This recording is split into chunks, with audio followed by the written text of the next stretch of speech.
Gene Kelly and Donald O'Connor were two of the most electrifying performers in the golden age of Hollywood musicals. While rumors have occasionally surfaced about tension between the two, especially during the making of Sing in the Rain, the truth is far more layered and far more respectful. In fact, beneath the surface of demanding choreography and high-pressure studio schedules, Kelly and O'Connor shared a unique chemistry that was rooted in mutual admiration rather than animosity. When Donald O'Connor was cast alongside Gene Kelly and Debbie Reynolds in Sing in the Rain, he was already well established in Hollywood. Known for his boundless energy and comedic timing, O'Connor was no novice. Yet, stepping onto a set where Gene Kelly was not just a star, but also the co-director presented a new kind of challenge. Many assumed there might be friction. Two charismatic, talented men sharing the spotlight? It seemed like a recipe for rivalry. But instead of clashing, something else happened. Kelly, who had a reputation for being a perfectionist, recognized O'Connor's unique talents almost immediately. While Kelly's strength lay in his graceful athleticism and choreographic precision, O'Connor brought a level of comedic flair and physical daring that complemented Kelly's style. Rather than competing, they enhanced each other's performances. Their routines weren't just danced. They were performed with a kind of sharp, synchronized brilliance that could only come from two professionals who respected each other deeply. Behind the scenes, O'Connor reportedly found Kelly's intensity inspiring, not threatening. He once said in an interview that Kelly knew exactly what he wanted from a scene, and while he could be demanding, he always pushed everyone, including himself, toward perfection. This wasn't an ego trip. It was a shared mission. They were building something iconic, and both men understood the stakes. In fact, many people don't realize that Sing in the Rain was not the beginning of their friendship. It was just the most public showcase. Even before and after that film, their paths continued to cross in the industry. O'Connor often praised Kelly for being the kind of artist who elevated everyone around him. It's not the kind of comment someone makes about someone they hate.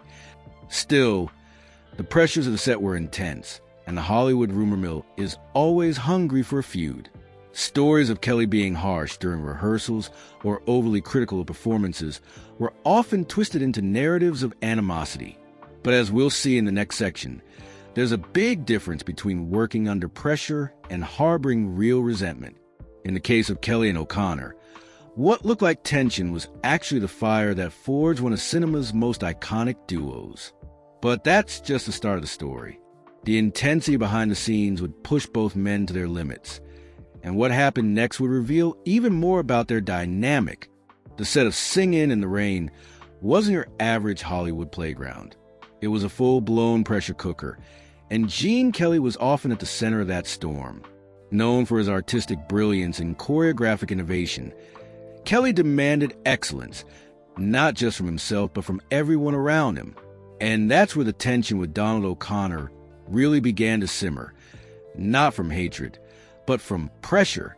Let's be clear, Gene Kelly wasn't an easygoing dance partner. He was a director, a choreographer, and a co-star rolled into one, with MGM executives breathing down his neck and an unrelenting vision for what the musical could be. He was laser-focused, obsessed with detail, and unwilling to accept anything short of perfection. This often meant grueling rehearsal schedules, repeated takes, and physical exhaustion for everyone involved. O'Connor, who came from a vaudeville background and had worked since childhood, was no stranger to hard work. But even he admitted that working on Singin' in the Rain nearly broke him. The now iconic Make 'Em Laugh sequence, where O'Connor throws himself around the set with wild abandon, left him physically destroyed. He was chain-smoking at the time, already dealing with fatigue, and after filming the routine, he was bedridden for days. Yet, despite how punishing the process was, he never publicly turned against Kelly. Quite the opposite. He credited the final product's brilliance to Kelly's vision. Still, that doesn't mean he wasn't frustrated at times. Who wouldn't be? Sources close to production noted that Kelly's directing style could be cutting. He didn't coddle his performers. He pushed them. Sometimes with blunt criticism, sometimes with sharp tongue. To some, It bordered on being cruel, but others saw it as tough love from a man who refused to let anything fall below his high standards. O'Connor was caught in the crossfire of that perfectionism, and at moments, it stung. Rumors floated around the studio lot about on-set blow-ups and heated words between the two stars. Were they true? Probably in part. But friction doesn't always mean hatred.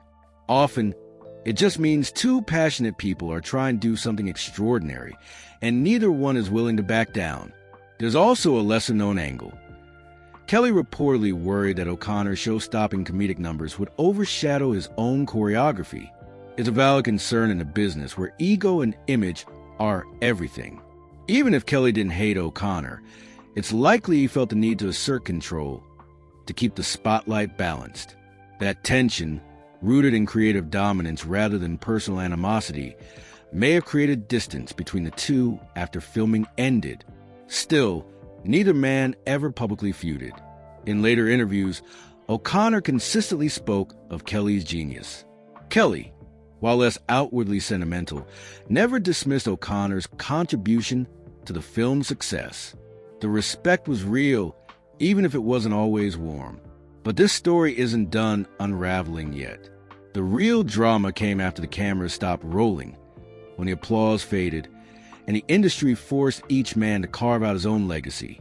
After Singing in the Rain wrapped and the applause began to roll in, the world saw two stars shining side by side, Gene Kelly and Donald O'Connor, etched into cinematic history. But behind the scenes, things didn't wrap up so neatly. What lingered wasn't a friendship strengthened by success, but a professional relationship marked by unspoken tension, subtle jabs, and a quiet drifting apart that hinted there was more beneath the surface than most realized. Following the film, Gene Kelly's Hollywood stature continued its steady climb. Already seen as a revolutionary force in musical cinema, he leaned into that persona with more directorial projects and complex choreography. He wasn't just a star, he was a creative force in dance-forward cinema. In contrast, Donald O'Connor, despite his undeniable talent, began to feel the weight of being underestimated. He was often cast as comic relief, and though he had headliner charisma, Hollywood didn't seem to know what to do with him after that explosive performance.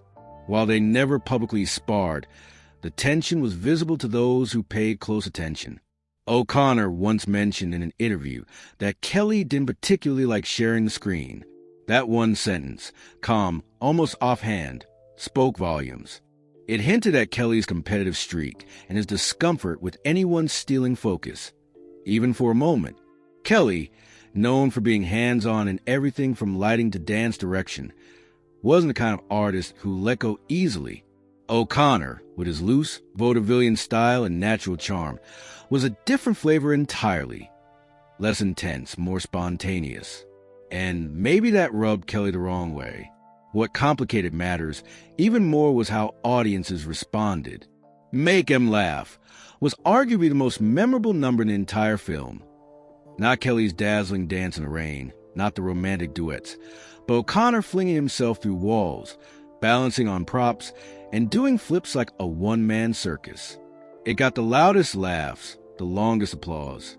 And for someone like Kelly, who spent weeks crafting each step of his routines, that had to sting just a little. He was used to being the standout. Suddenly, he wasn't the only one the audience was talking about. The industry took notice too. O'Connor was nominated for awards, praised by critics, and courted for more comedy roles. But he never quite escaped that second fiddle label when placed beside Kelly.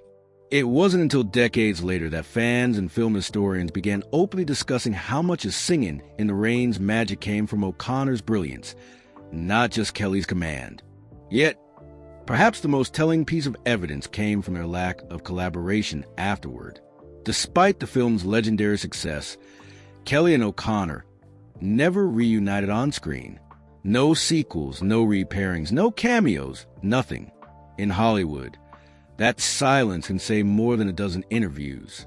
It wasn't open hostility, it was distance, deliberate distance. But before we settle on the idea that this was just a cold professional split, there's one more layer we need to uncover. How O'Connor really felt about Kelly in his later years, and the bittersweet truth behind their final words about each other. After Singing in the Rain wrapped and the applause began to roll in, the world saw two stars shining side by side, Gene Kelly and Donald O'Connor, etched into cinematic history. But behind the scenes, things didn't wrap up so neatly. What lingered wasn't a friendship strengthened by success, but a professional relationship marked by unspoken tension, subtle jabs, and a quiet drifting apart that hinted there was more beneath the surface than most realized. Following the film, Gene Kelly's Hollywood stature continued its steady climb. Already seen as a revolutionary force in musical cinema, he leaned into that persona with more directorial projects and complex choreography.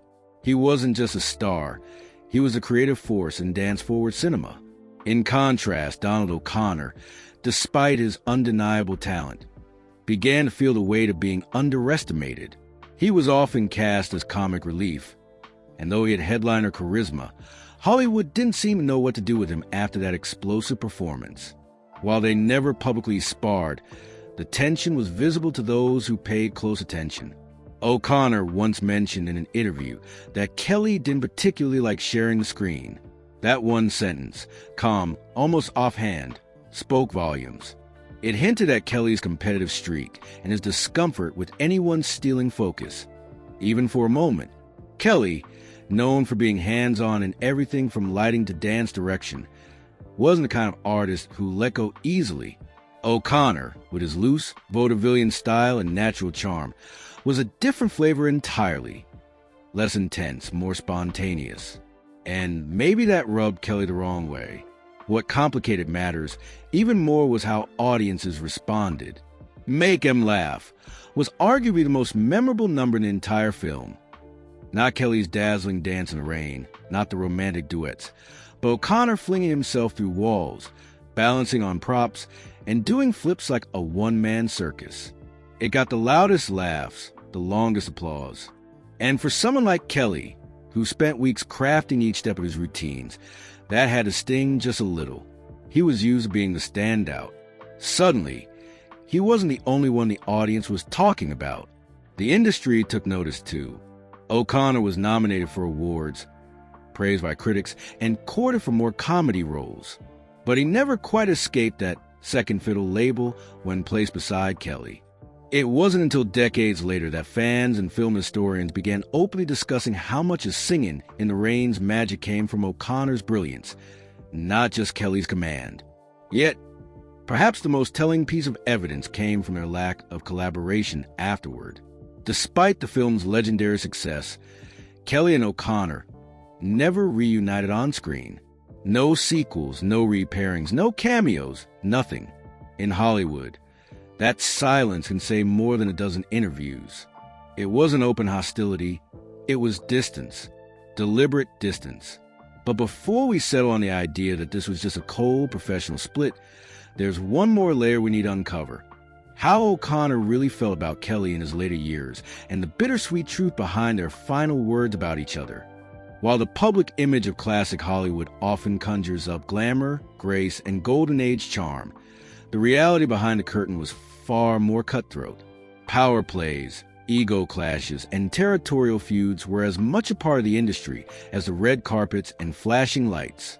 For Gene Kelly and Donald O'Connor, much of their behind-the-scenes tension wasn't just personal.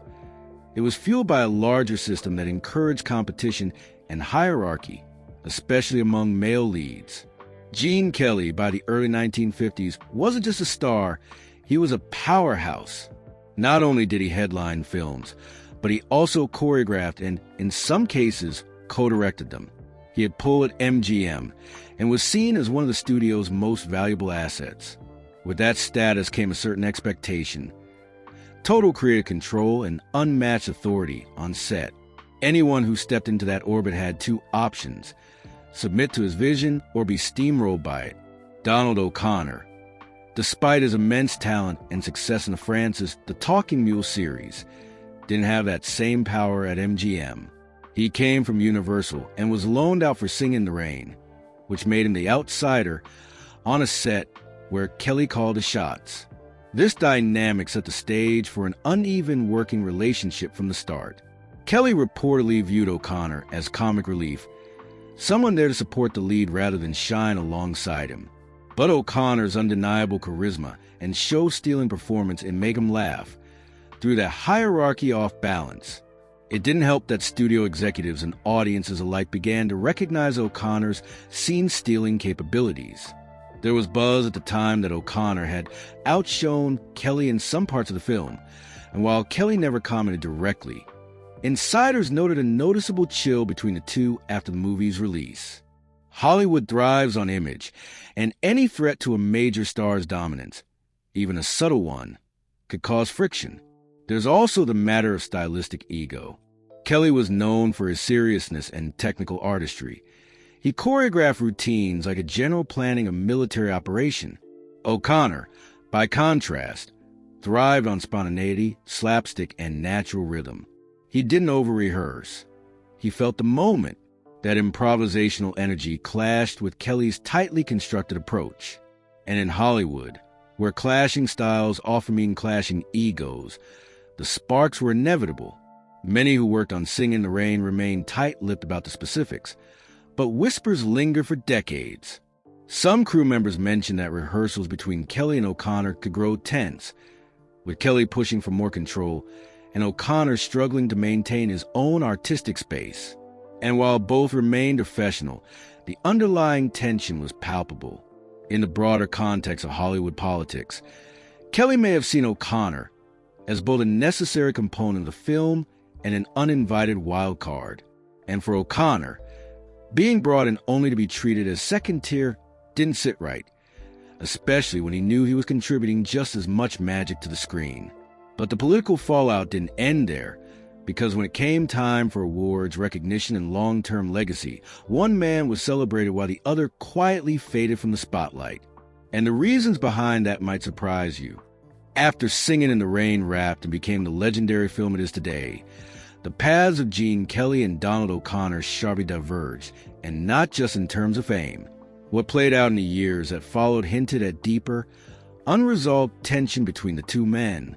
While both went on to have successful careers in their own right, the way Hollywood in history chose to remember them speaks volumes about the unspoken rivalry that may have simmered long after the cameras stopped rolling. Gene Kelly was showered with accolades for his work. Critics hailed him as the heart of the film, the visionary behind the choreography, and the leading man who gave the movie its soul.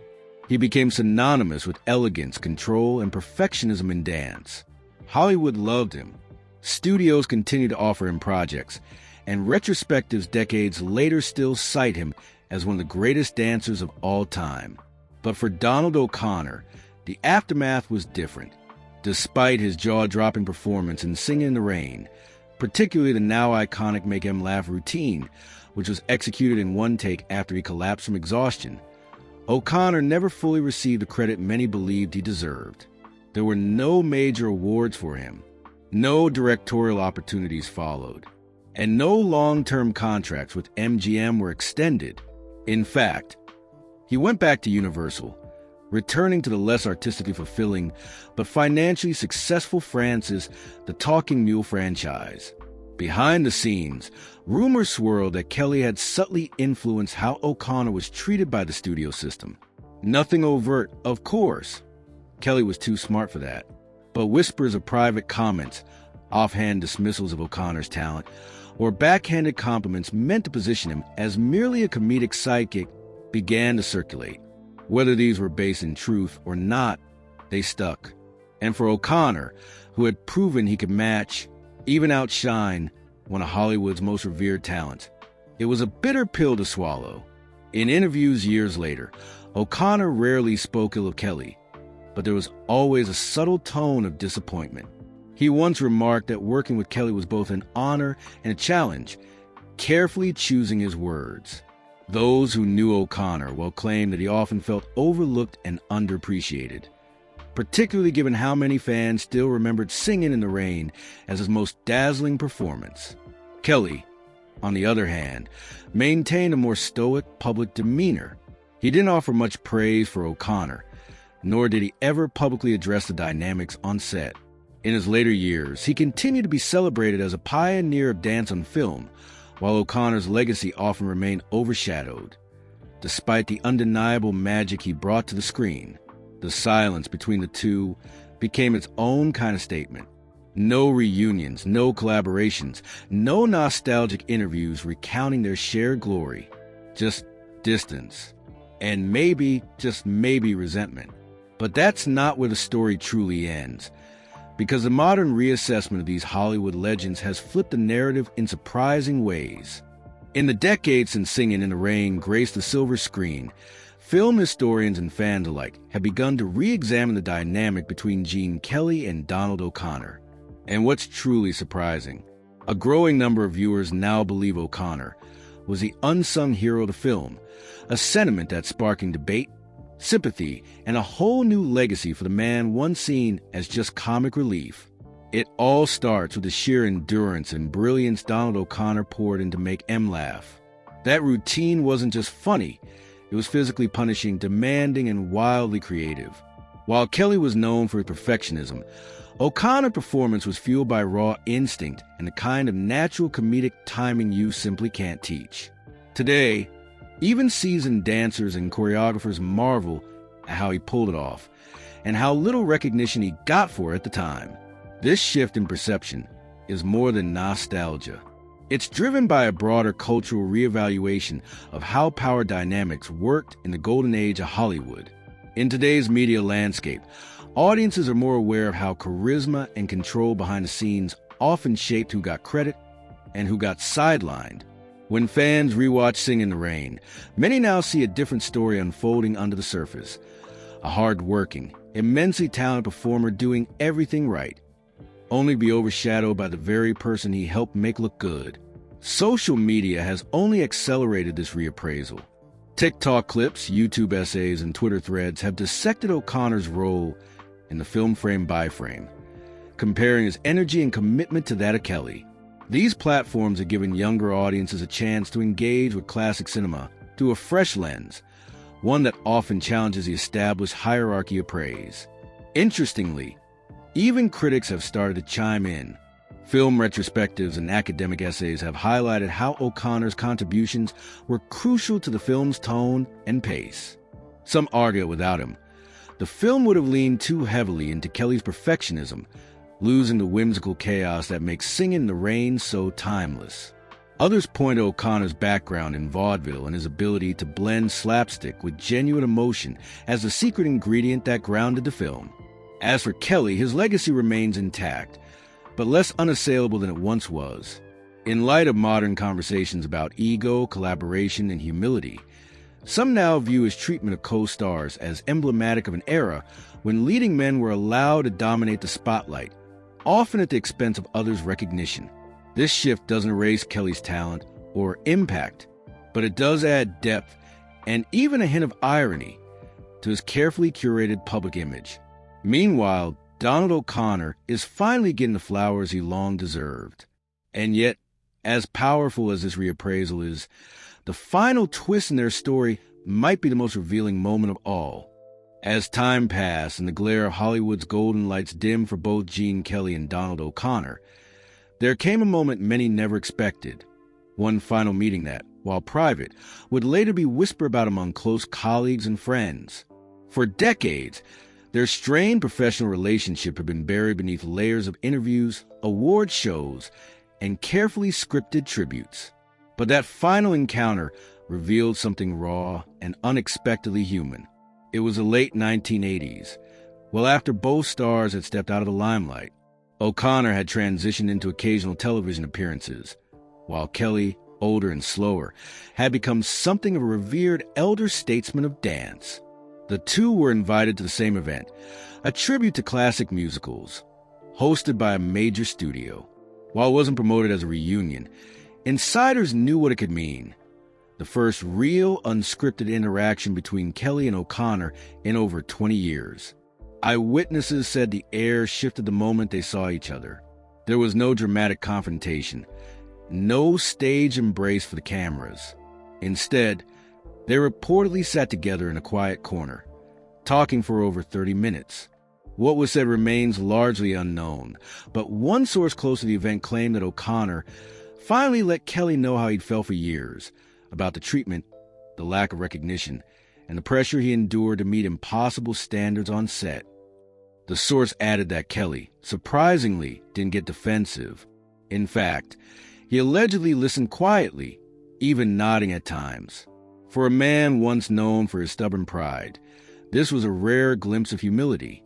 Though no formal apology is believed to have been given, Kelly's demeanor that night, less grand, more reflective, suggested a man who perhaps had finally come to terms with the cost of his own perfectionism.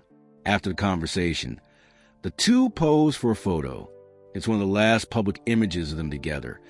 And if you look closely, something's different. Kelly's famously sharp gaze appears softer. O'Connor, long the underdog, stand a little taller. Neither is smiling wide, but the respect is there, an unspoken acknowledgement of a complicated history. That brief moment was enough to change the narrative. In later years, O'Connor would reflect on Kelly in interviews with a tone that was still cautious but more forgiving. He spoke of Kelly's talent with reverence, but also alluded to the pressure that came with working alongside him.